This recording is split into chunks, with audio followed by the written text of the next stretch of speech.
একটি দ্রব্য 800 টাকায় বিক্রি করায় রামের 20% ক্ষতি হয়। দ্রব্যটি কত টাকায় বিক্রি করলে রাম 20% লাভ করত? উত্তর: দ্রব্যটির বিক্রয় মূল্য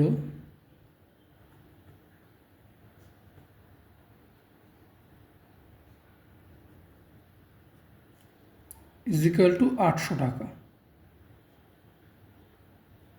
প্রথমে বলেছে রামের 20% ক্ষতি হয়, তাহলে দ্রব্যটি বিক্রি করে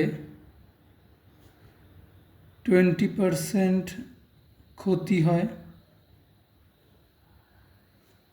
সুতরাং আমরা বলতে পারি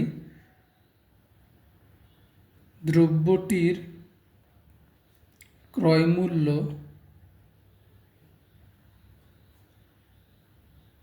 100 টাকা হলে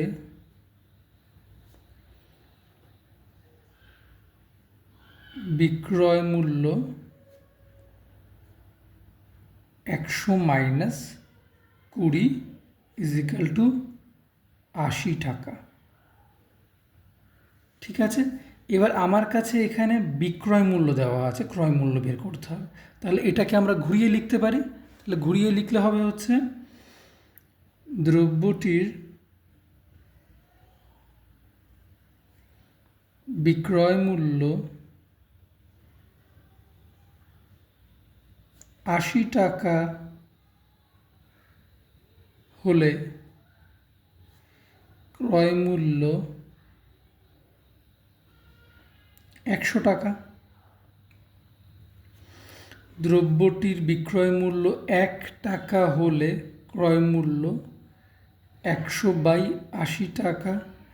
দ্রব্যটির বিক্রয় মূল্য বলে দিয়েছে 8000 টাকা। দ্রব্যটির বিক্রয় মূল্য এখানে 8000 টাকা বলেছে। তাহলে দ্রব্যটির বিক্রয় মূল্য 8000 টাকা হলে ক্রয় মূল্য = 100 × 8000/80 টাকা।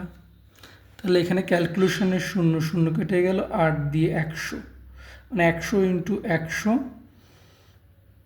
সরি এখানে বলা আছে 800 টাকা, তাহলে এখানে হয়ে যাবে 800। তাহলে 100 × 10 মানে হচ্ছে 1000 টাকা। ঠিক আছে, এরপর বলেছে দ্রব্যটা কত টাকায় বিক্রি করলে 20% লাভ হতো, মানে 20% লাভে বিক্রয় মূল্য জানতে চেয়েছে। তাহলে এবার দ্রব্যটি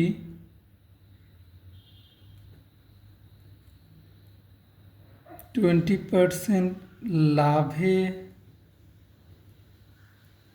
বিক্রি করলে কি হবে দেখি আমরা।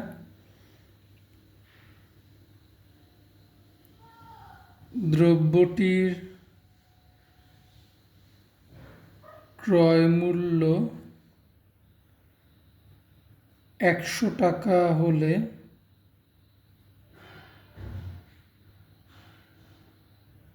বিক্রয় মূল্য 100 + 20 মানে হচ্ছে 120 টাকা। দ্রব্যটির ক্রয় মূল্য 1 টাকা হলে বিক্রয় মূল্য 120/100 টাকা।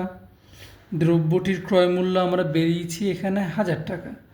তাহলে 1000 টাকা হলে বিক্রয় মূল্য 120/100 × 1000 টাকা। 0 0, এদিকের ওপরে দুটো শূন্য কেটে যাবে, তাহলে হবে হচ্ছে 1200 টাকা। তাহলে আমরা বলতে পারি দ্রব্যটি 1200 টাকায় বিক্রি করলে 20% লাভ হতো। অ্যান্সার।